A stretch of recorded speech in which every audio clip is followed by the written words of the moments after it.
I'm super into aliens, by the way, lately. That's my latest obsession. Is it? Yeah. You said if we have a Mini, you'll talk in a British accent. No, that was a Jaguar. I didn't say that, didn't I? Mini would be a good one, though. Welcome to Downshift, everyone. My name is Paulo. And my name's Matt, and this is the Mini Cooper Clubman JCW, or John Cooper Works. And this is actually the final year of the JCW, and it's quite a shame. We spent some time last week in the new Countryman and the new Cooper, so the new generation Minis. But this is the outgoing Clubman, and we're sad to see it go. But we're going to cover the best and the rest here today.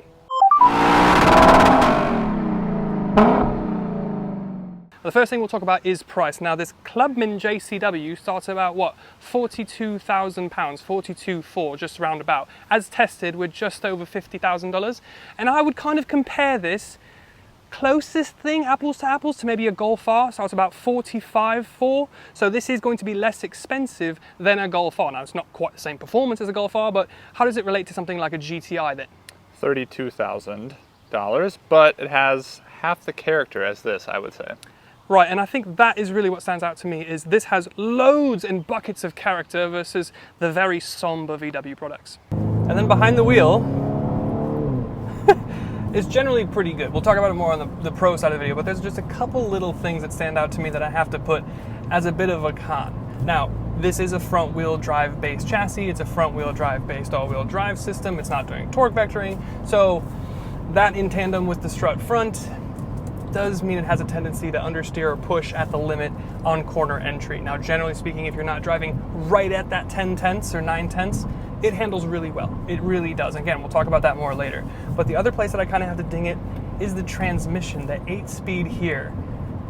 It's not like the typical BMW / Mini / whatever ZF 8-speed. This is an Aisin 8-speed. It's a little bit older, and it's just a little bit dumber in the sense. Hold on, we're gonna go into a right-hander. We'll test that understeer. We'll get on the brakes a little bit and then turn a little bit of understeer. Not too bad. But yeah, the 8-speed here is just, it does kind of feel a little DCT at lower speeds and like normal casual driving, in the sense that it just kind of takes a little bit to kind of think about when it wants to set off and what gear it wants to be in every now and then, and maybe it's just some throttle programming or whatever, but just something to note. And the other thing, the last thing, is when you do have the head-up display up, it's on that plexi slab, and the sun will reflect off of the plexi back up onto the windshield directly in my line of sight. And it's just kind of suboptimal, you could say. So, you know, maybe go towards a new, more conventional head-up display like everyone else. But it does have a sense of occasion when you turn the car on and it rises out of the dash. It's just kind of fun. So you make some compromises. Then we'll talk about the rear seats. Doors open round about 90 degrees, it's pretty good. And I'm 6'1", set behind myself. I've got a couple inches of knee room in front of me. The problem kind of becomes headroom. I am gonna hit my nub. You guys know that I hate to do that. I do have manual sunshade though for my double pano roof. You've got manual for the front as well. Brings some light into this otherwise dark black cabin, but you've got some good detail in here. On the leg rest, you've got cross punch or Argyle stitching, very classy, very Yorkshire. And then up at the top here, you've got some micro suede or some Alcantara. You've got some venting down here, dual USB-Cs, and some map pockets. A couple things that I might have expected are maybe a dedicated climate zone, some rear heated seats, and some shades for your rear doors. You don't have them, but overall, a pretty comfortable rear seat experience for 6-footers. But the last thing on the con side of the video is that there's just a couple things missing here that I might expect to see in something that's a 2024. For one, this is $50,000 as tested. I don't have a cooled seat up front. Maybe I can kind of dismiss that, but you also don't have heated seats in the rear. Again, something we're kind of starting to see from even, you know, more affordable cars. And then the last thing is having to do with the driver assist suite, the safety suite, and it's the fact that you have a lane departure warning, but you don't have like a lane keeping assist, not even like a passive one that just kind of nudges you back into your lane a little bit. So with that covered, let's talk about all the great things, because there are plenty. But then switching gears and talking about all the brilliant things about this car, and there are a lot, but the thing that stands out to me the most is the buckets and oodles of personality that you get. And it starts with the way that you interact with the door, specifically on the interior. Now, this is the strangest door handle that anyone's ever seen. Is it more practical or usable than a normal door handle? Probably not. But is it more unique and special, therefore? Yes, probably. And then you go to things like your steering wheel and gauge cluster. It's kind of tacked on, but it also just moves with the steering wheel when it tilts and telescopes and that sort of thing. Do they have to do that? No, but it's kind of fun, it's kind of interesting. But then you get to your center screen and you've got loads of ambient lighting here, and it corresponds to things that you do. So I can adjust the fan speed here, and look, I've got corresponding little lighting cues. Same thing with the volume knob. If I had media, and I'll show it in B-roll, you'd have another thing that goes, and the same thing with your proximity. You're backing up close to something, it's going to flash, it's going to do things a little bit differently. But then you come down here to this bank of switches. Now this feels very fighter pilot, doesn't it? Same thing with your start-stop, and then you've got your drive modes, one of which, your normal one, is called mid. Now that's not very Gen Z friendly, but you know, it's kind of fun. Green, and then you've got the same thing up top for your sunroof controls and some lighting cues and those sort of things. So it just kind of brings a little bit of personality. You've got some like very Gatsby-esque design cues here on your dash. You've got the cross punch and the Alcantara and all those sort of things here as well. And when you go over here to your sun visors, you've even got one for the side. I don't know a single other car that does that. So it's just the little tiny mini-isms that put it over the top for me. Now, the first thing we'll cover is that this thing is a little pocket rocket. It is a lot of fun. And it starts with the engine. 2-liter turbo, 4-cylinder, 301 horsepower. That is technically down. Sorry, okay. That is technically down from the 312 horsepower that we have in the new Countryman JCW. But this thing has 331 pound-feet of torque, which is up 36, I'm gonna make fingers, but 36 pound-feet. And that is a huge difference. I will take more torque, and I will take 36 more pound-feet of torque over 11 more horsepower every day of the week. So I would say this is probably a little bit more fun to drive. This is also a little bit lighter. Maybe we have to get in a normal Cooper JCW to really test it. But 26 mpg combined, 0 to 60 in like 5-ish, 4.5, 5.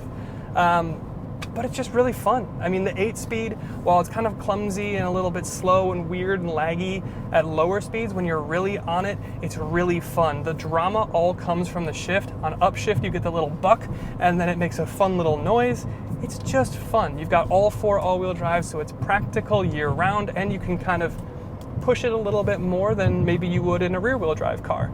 It is a front bias, it doesn't have torque vectoring. You do have a front LSD though, so you are getting a little bit of that limited slip suspension, or limited slip differential thing, and then you've got sport suspension, which is sporty, as we just saw.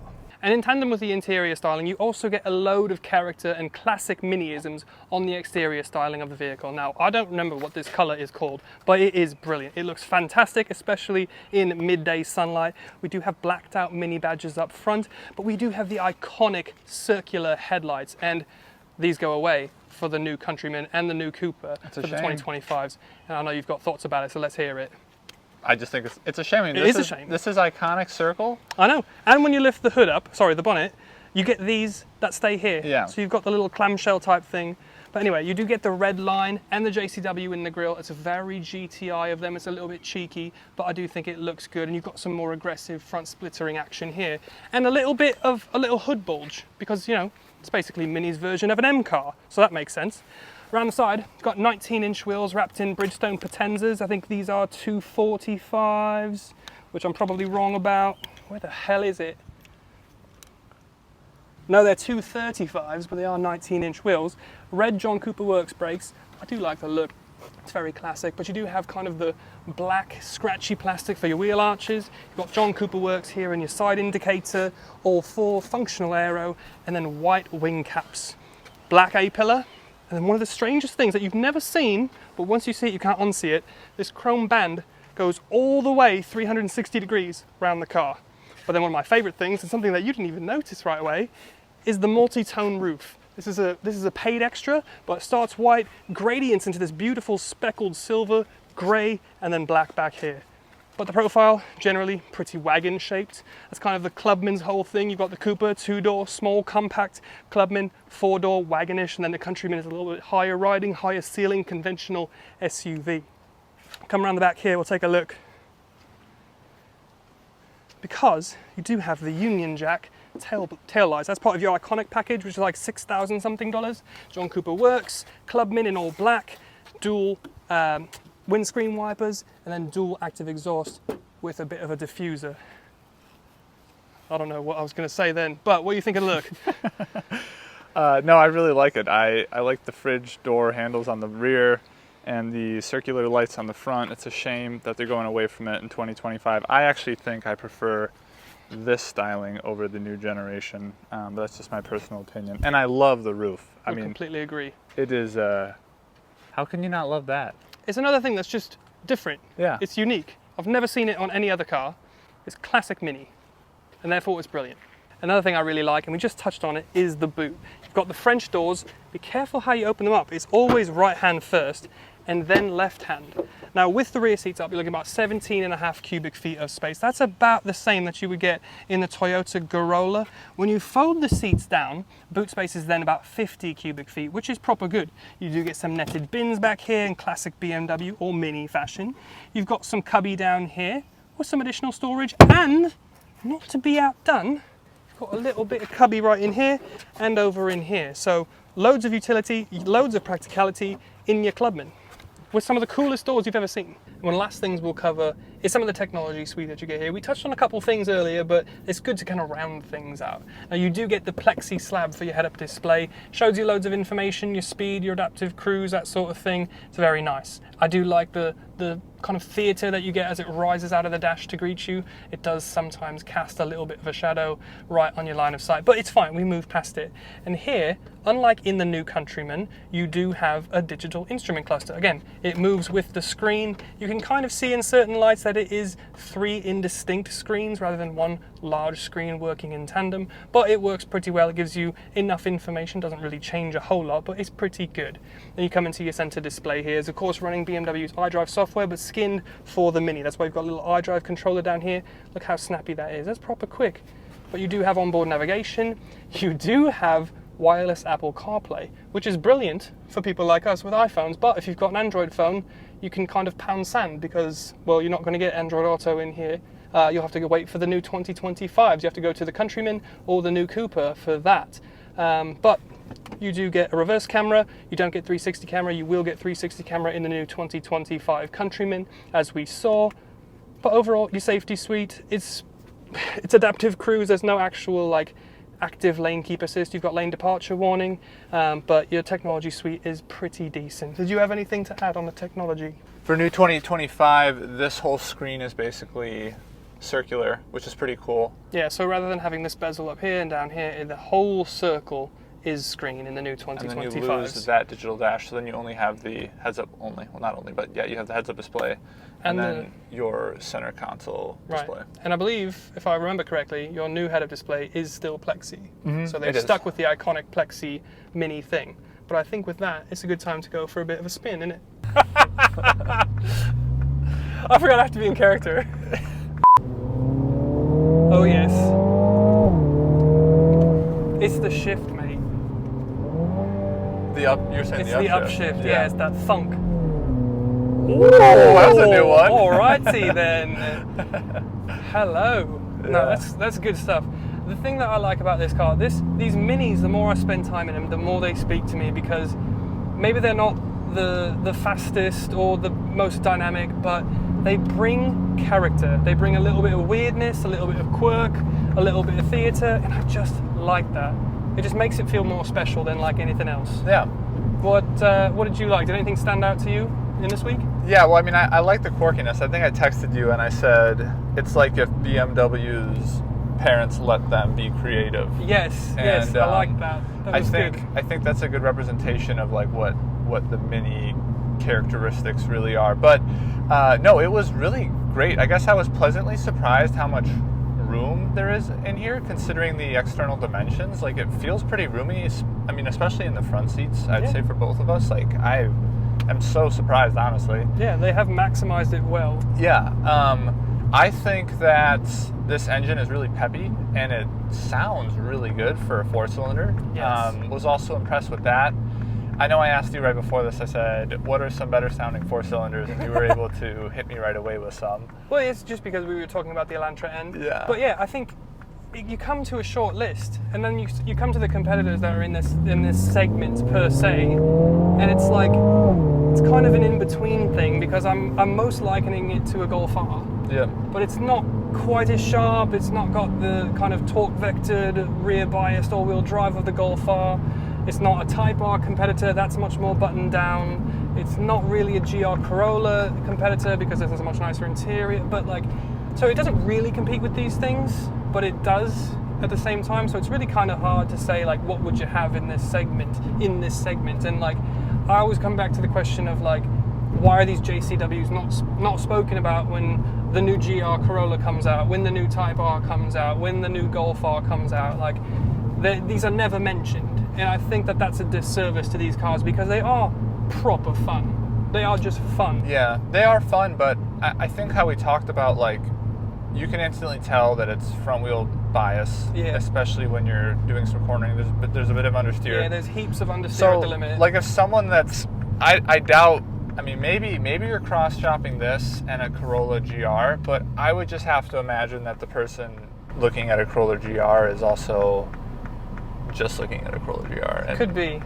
Or they're looking at a Type R. This has not occurred to them in that thought. Yes, because it has never occurred to them. I think those are more track and performance focused. I know that this is meant to be that, but I just feel like this I don't think makes the same. It doesn't make the same concessions that like the Type R and the GR do in effort to be like a very serious performance car. This just kind of feels like a Mini that's ingested a ghost pepper. Yeah, it's just a faster Mini with some more drama. It's not really a track car. You're not really going to lap it.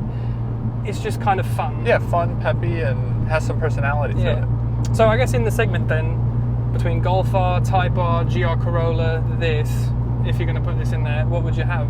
Or where would you rank this maybe?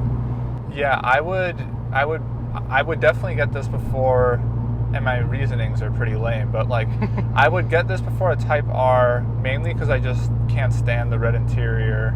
That's fair though, I'm in the same boat with you. I would get this over a Golf R because I would never own a Volkswagen, and I just think those are just so vanilla. They're very sedate. Even though it's good, like in every metric, it's very good, but to your point, like this has more personality and charisma, and you smile when you look at some of the corks and interact with some of it. But I would put it below the Corolla GR. So you got GR Corolla, this, yes, and then Type R, Golf R. Yes. In that order? Yeah. Roundabout. I kind of tend to agree. I do like Type R. I might put Type R at the top just because it's blooming good. I don't love the red, but it's very good if you're going to take it on track. If you're not going to take it on track, I do quite like this. Yeah. This is objectively probably a worse car than the rest of them, but I just like it. It's just fun. Yeah, well, and then I think that's the whole point of it is like it makes you smile and it breaks traction when you've got the wheel turn at shift. Yeah, like it doesn't do anything inherently better than those cars, but it is really fun. It does one thing a lot better than those cars, and it puts a smile on my face, and that's a big deal, especially at this price point. So I think with that, thank you to Mini for letting us have a go. RIP the Clubman, by the way. I will miss the French stores, but thank you to them for letting us have a go. Thank you to you for watching, and we will see you in the next one. Probably not with the accent. Bye, guys. See ya.